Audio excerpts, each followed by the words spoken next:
Bonjour à tous, troisième conférence de pneumologie, toujours le même conférencier fort heureusement pour vous et fort heureusement pour moi. Donc pour ceux qui n'étaient pas là aux deux premières confs ou qui feront celle-là en premier, je suis vieux chef de clinique, pneumologue, plutôt version réanimateur, vieux conférencier à la conférence Khalifa et conférencier de toujours ici. Donc on aborde une nouvelle conférence de pneumologie, c'est en théorie la troisième. Et donc, je vous propose d'emblée de se lancer dans le vif du sujet avec un nouveau dossier, le dossier 1, dont on va voir un petit peu l'énoncé. Donc, Monsieur Caz, 46 ans, ancien tabagique, 78 paquets années, suivrait depuis 5 ans, est admis dans un hôpital de jour de pneumologie pour bilan de suspicion de syndrome d'apnée du sommeil.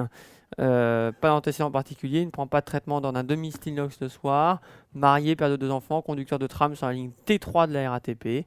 C'est son médecin traitant qui l'adresse. Alors déjà, la première remarque, et c'est un choix personnel, c'est attention, le SAS, c'est quelque chose de vraiment fondamental. C'est fréquent, c'est polypathologique, ça va tomber, c'est votre ami. Vous n'avez pas le droit de ne pas aimer le SAS. Bon, je vais essayer de vous en convaincre, de vous donner les clés pour réussir. Pardon. Voilà. Quels symptômes on fait évoquer un syndrome des apnées du sommeil. Donc clairement, il y a des symptômes typiques et très évocateurs. On va voir lesquels. Donc, il n'y a pas de syndrome d'apnée du sommeil sans obésité. C'est un mot-clé. Donc, ça ne fait pas partie des critères en soi diagnostiques, mais la population d'intérêt, on va dire, c'est les obèses. Ça atteint 20 à 25% quand, en gros, l'index de masse corporelle dépasse 35. Bon, donc, c'est très fréquent. L'obésité est quelque chose de fréquent et c'est très fréquent parmi les obèses. Donc, n'oubliez jamais, c'est une maladie fréquente et c'est pour ça que ça doit devenir votre ami. J'insiste beaucoup là-dessus. Les symptômes que vont rapporter les patients ou leurs conjoints, c'est des ronflements nocturnes, on pourrait mettre un S, quotidiens, des apnées, donc ça ils ne le décrivent pas tout souvent, mais les conjoints, des reprises inspiratoires majeures, l'hypersomnolence diurne, donc il y a même des tests spécifiques pour mesurer le temps d'endormissement dans des fauteuils. Ça, il raconte très bien. La nicturie, c'est quelque chose dont il ne parle pas. On est bien d'accord que la nicturie, c'est défini par un nombre de mictions supérieur à 1 la nuit. Donc ceux qui se lèvent pour pisser une fois, ce n'est pas une nicturie. Il y a des céphalées diurnes qui sont essentiellement matinales. Et puis s'accompagne tout un cortège de symptômes ou peut-être déjà un peu de complications, on va dire, psychiques et psychosociales qui sont fondamentales. Globalement, à mon sens, le syndrome d'apnée du sommeil, c'est des symptômes et 2 volets de complications. On verra tout à l'heure, les cardiovasculaires et les psychosociales. Et ça, vous devez bien l'avoir en tête comme plan. Et donc parmi celles-ci, un syndrome dépressif, la baisse du rendement professionnel, et éventuellement, il n'est pas rare non plus, on peut le considérer presque comme un symptôme, que l'hypertension artérielle s'intègre dans le tableau de syndrome des apnées du sommeil. Du moins, c'est assez concordant de se dire, j'ai un patient obèse qui ronfle et qui est hypertendu, ça permet d'évoquer le diagnostic. Alors, la question 2, décrivez votre examen clinique. Quelle question saugrenue? Quand vous la voyez comme ça, vous vous dites mais qu'est-ce qu'il veut me faire dire? Et là, clairement, j'introduis clairement la conférence de consensus de la SPLF. Je n'ai plus la date en mémoire, je crois qu'elle date de 2007. C'est un texte qui dit clairement quels sont les objectifs dans cette maladie, pourquoi ils ont été fixés. Et pour essayer de mettre un grand cadre. Et finalement, le but, ça va être de rester dans le cadre, à la fois diagnostique, thérapeutique. Et ce cadre-là, je vais essayer de vous en donner les grands contours. Donc, un des premiers contours, ce sont les symptômes. On l'a dit tout à l'heure, que les patients peuvent présenter avec le terrain. Un deuxième contour, et c'est un peu étonnant, c'est éventuellement la clinique. Mais tout ça tourne autour d'une logique qui est de dire que finalement, on a des symptômes qui peuvent aller vers la clinique et qui vont nous amener à une autre facette qui seront les complications. Et donc l'examen clinique de ces patients-là, c'est clairement un examen, on va dire, j'ai envie de dire, anthropométrique, hein, avec évidemment, si on parle d'obésité, tout de suite un élément pour le cibler, puisque vous pourrez dire eh ben oui, mon IMC est à temps, donc je sais que la fréquence de la maladie est de temps, et donc il y a un argument de fréquence, donc on pourrait imaginer qu'il y a des points. Donc ça, c'est fondamental. Mesure du périmètre, et non du pressiomètre. Il y a dû y avoir une correction sur mon ordinateur un peu fausse, du périmètre de cervical et du périmètre abdominal. Nous n'en avons normalement qu'un seul chacun. C'est une correction que j'ai dû accepter sans voir. Et puis ensuite, finalement, dans la dernière mesure anthropométrique, on a clairement l'examen spécialisé par un ORL. Donc ce n'est pas votre examen clinique, mais il faut y penser. Il y a des points à prendre là-dessus. C'est des patients dont il va être intéressant d'avoir l'état de leur cavum, l'état de leur langue, mesurer éventuellement précisément des rapports anatomiques pour savoir s'ils peuvent relever de traitements chirurgicaux qui sont quand même anecdotiques dans la prise en charge de cette maladie. Et donc ensuite, finalement, quand on a fait ça, on n'a pas dit grand-chose.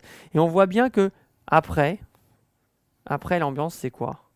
L'ambiance après, c'est le cœur et les vaisseaux. Et ça, clairement, il faut que ce soit clair dans votre tête. C'est le cœur et les vaisseaux. Et donc, il faut que ce soit net et clair quand vous examinez un patient qui a un syndrome des apnées du sommeil ou qui en est suspect. Ce qu'on veut, c'est que vous disiez que vous écoutiez le cœur et que vous nous recherchiez un souffle et que vous preniez la pression aux deux bras et vous regardez comment en sont les pouls. Parce que clairement, il y a une nette association SAS et facteur de risque d'athérome.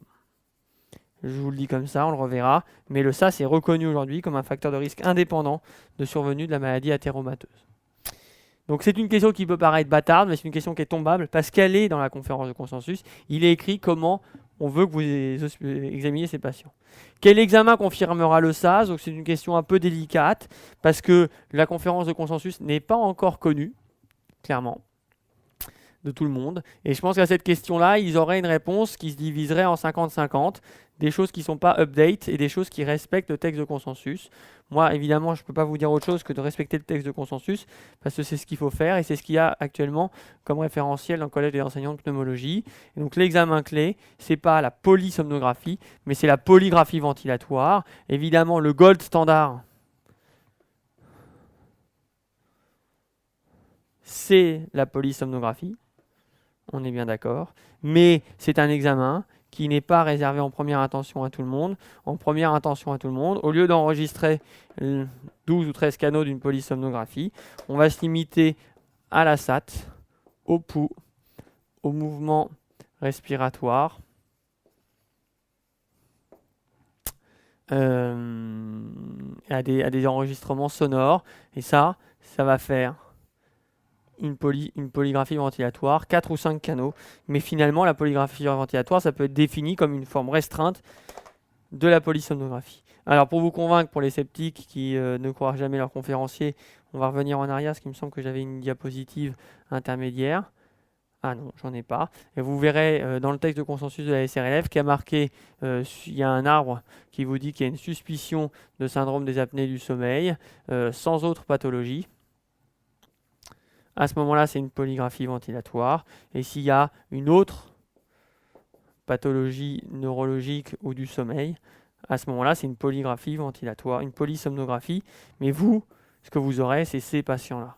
Clairement, ces patients-là, c'est les seuls que j'ai vus en 3 ans de clinica dans un service de pneumologie. Question 4, quelles sont les complications du SAS? Donc, clairement, je vous disais tout à l'heure, les symptômes, l'examen clinique, la polygraphie pour poser le diagnostic, et le but, il est de dépister les complications. Hein. Et ces complications, on a dit tout à l'heure que c'était un double wagon, cardiovasculaire évidemment, et psychosocial. Et ça, c'est déterminant de bien les connaître. Alors, tout à l'heure, on disait que le SAS était un facteur de risque. Ah bah voilà ma diapositive d'avant qui a dû glisser, donc on va revenir à la question d'avant. Donc le patient a-t-il une probabilité de syndrome des apnées du sommeil? Oui. A-t-il d'autres pathologies du sommeil? Non. À ce moment-là, on est d'accord, 4-5 signaux, polygraphie ventilatoire. Et donc ça, c'est pour le moment, dans mon expérience, 100% des patients dont j'ai eu à m'occuper en tant que non spécialiste de la maladie, c'est-à-dire le patient obèse qui présente des symptômes évocateurs qu'on a vu à la question 1. Et non, et à ce moment-là, on va arriver à la polysomnographie à un moment ou à un autre. Donc on revient à notre question. Quelles sont les complications du syndrome d'apnée du sommeil? Et les complications du syndrome d'apnée du sommeil, je vous ai dit, c'est deux grands wagons. C'est ce wagon-là, les complications cardiovasculaires et les complications psychosociales. Alors, évidemment, celle auxquelles vous penserez, c'est celle-ci. Donc, il y a une HTA permanente et souvent sévère. Hein. C'est des patients qui sont très difficiles à équilibrer, qui ont une pinta, voire une quadri, voire une pentathérapie. Les accidents vasculaires cérébraux, c'est documenté. La coronaropathie, c'est majeur. La mort subite, c'est des troubles du rythme. Mais il existe aussi, de façon moins fréquente, des troubles de conduction. Et puis, l'HTAP, donc c'est une cause possible, mais c'est une cause rare. Et c'est une maladie assez rare pour pas que on vous emmène sur une cause rare de cette maladie dont vous n'avez pour le moment pas grand-chose à connaître pour le concours. Ensuite, deuxième wagon, c'est les wagons des complications psychosociales, baisse de la libido, syndrome dépressif, baisse du rendement professionnel, accident de la voie publique, c'est majeur. Je l'ai mis en dernier, c'est à la fois pour essayer de vous dire que c'est important, pour prendre un peu un contre-pied, c'est majeur. Sur le plan psycho ou neuropsychiatrique, on pourrait imaginer un dossier farfelu d'un patient obèse de 65 ans chez qui on pourrait faire un diagnostic de syndrome dépressif et on tournerait autour de diagnostics alternatifs que seraient une hypothyroïdie, un syndrome des apnées du sommeil, une démence. Hein. Il est bien écrit dans la conférence de consensus qu'il faut pas faire systématiquement une évaluation neuropsychiatrique, mais qu'au moindre doute, il ne faut pas hésiter à en faire une. Donc, question très importante, ce que vous n'oublierez jamais, c'est ça. Ça prendra clairement 65-70% des points. Et celles-ci prendront peut-être 20 à 30% avec une grande majorité des points pour les accidents de la voie publique. C'est certain. C'est vraiment majeur. Vous n'avez pas le droit de l'oublier. On aborde la question 5 de ce dossier 1. Dans l'attente de votre examen diagnostique, quelles mesures vous paraissent nécessaires? Donc j'ai essayé de vous faire un dossier qui était un dossier vécu. Vous voyez le patient en hôpital de jour à la consultation. Quand vous le voyez, il est suspect. Vous l'examinez cliniquement. Vous commencez à l'informer sur la fréquence, l'importance de la maladie et ses complications cardiovasculaires et neuropsychiatriques. Et puis il va repartir en attendant d'avoir la polygraphie ventilatoire. Et dans cet espace de temps, on voit bien qu'il y a une partie de mesures qui vont permettre de mettre en route une première partie de traitement. D'accord? Et donc c'est ça qu'on va aborder, c'est les règles hygiéno-diététiques, et c'est fondamental. Donc, ces règles hygiéno-diététiques, ce sont lesquelles? C'est un régime hypocalorique, bien évidemment. Hein. Clairement, il y a une diminution des apnées quand on diminue son poids. Hein, j'ai un patient qui a perdu 17 kg pour ne pas être ventilé et qu'on a décidé de réenregistrer. Est-ce que ce sera suffisant? Je ne sais pas. Alors, le dossier est caricatural, mais c'est un vrai dossier. Peut-être que vous ne l'aviez pas vu, mais ce patient-là a un somnifère. Et clairement, c'est un hypnotique. Hein, c'est un petit peu somnifère, c'est un petit peu la concierge qui parle. Un hypnotique, c'est à la fois très fréquent. Vous ne faites pas avoir. Et à la fois, il faut savoir dire stop à tous les hypnotiques. Donc, il y a une tolérance pour l'atarax de mémoire, mais pour vous, le message, c'est dire j'ai bien vu la benzo, j'arrête la benzo hypnotique le soir. C'est tout sauf ça, et ils l'ont parce que le sommeil est perturbé. Même idée, il ne faut pas boire d'alcool le soir, ça on le sait tous. Hein. Quand on s'alcoolise le soir, on dort mal. Et puis là, je vous ai mis le lien majeur de ce dossier. Hein, je vous ai dit que c'était de la polypathologie, que c'était du vrai dossier transversal. Et parmi la transversalité qu'il faut savoir envisager, qui ne doit pas vous étonner, c'est le dossier de médecine du travail, hein, de médecine professionnelle, où on va discuter d'arrêt de travail, d'incapacité, plus que de maladie professionnelle. Ce n'est pas une maladie professionnelle, mais c'est une incapacité à travailler. Et donc, il faut arrêter de travail. Encore plus si le patient décrit une hypersomnolence diurne, il est conducteur de tram, c'est donc très dangereux. Et si ce n'est pas un arrêt de travail, si c'est un patient retraité, il faut savoir dire qu'on arrête la conduite automobile, hein, puisque finalement, les accidents de la voie publique sont plus fréquents. Il y a de la littérature là-dessus, hein, et ça, c'est clairement précisé dans le collège des enseignants de pneumologie, dans la conférence de consensus, de façon moins nette, mais sur le collège des enseignants, hein, il est marqué, il faut fournir une information sur la conduite automobile. C'est vraiment, je peux pas vous le dire autrement, hein, c'est ne laissez pas ces points-là en route, ça sera majeur. On attaque la question 6 pour enchaîner. Donc là, c'est un petit passage, excusez-moi, de la conférence de consensus pour vous montrer. Lors du diagnostic, il est recommandé d'évoquer le risque accidentel chez les conducteurs, en particulier sur rapport à une somnolence au volant. C'est bien ce que je vous dis. Ou un syndrome ou un index d'apnée-hypopnée sévère, on verra ce que c'est, mais ça veut dire plus de 15. Autrement dit, il faut l'évoquer. Pour vous, il n'y a même pas à le conditionner. Le détail n'est pas important. Il est recommandé d'évoquer le risque accidentel. Voilà ce qui, pour vous, est fondamental. Et c'est ça que vous devez retenir. J'insiste là-dessus. Il est recommandé de réaliser une évaluation clinique et paraclinique sous traitement du SAS avant d'envisager la reprise. Là, on est peut-être plutôt dans la médecine préventive ou la médecine professionnelle. J'avoue ne pas connaître les objectifs du programme, mais peut-être qu'il faut le savoir. Et vous voyez, chez les gens qui travaillent vraiment, il y a même des vraies mesures qui sont prévues. Vous lirez ça, ça a un peu d'importance, mais je crois que le message et les points, ils sont là. Hein. Là, les points, ils sont clairement ici. Je ne sais plus à quelle question on est, je crois qu'on aborde la 6, voilà, donc question 6, des examens complémentaires, vous paraissent-ils nécessaires? Eh bien, là, il n'y a pas de question piège, la réponse est oui, on est toujours dans cette même logique, les symptômes, la clinique, la polygraphie ventilatoire diagnostique, les complications, et on est exactement dans la même chose. Il faut faire de la bio, et cette bio et le reste, elle a pour but de dépister les complications de terrain. Et donc vous voyez bien qu'il y a une glycémie à jeun, un bilan lipidique, une créatinémie qui est moins importante, et une recherche d'hypothyroïdie, hein, qui est une pathologie fréquente associée qu'il faut savoir dépister.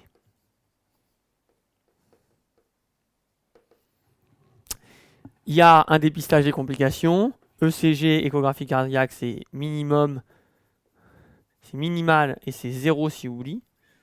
Hein, je ne vois pas comment vous n'auriez pas de points. Vous ne pourriez pas être pénalisé si ces patients qui arrivent asymptomatiques, sans cardiopathie ischémique révélée, viennent chez vous et ne repartent pas avec un bilan cardiaque.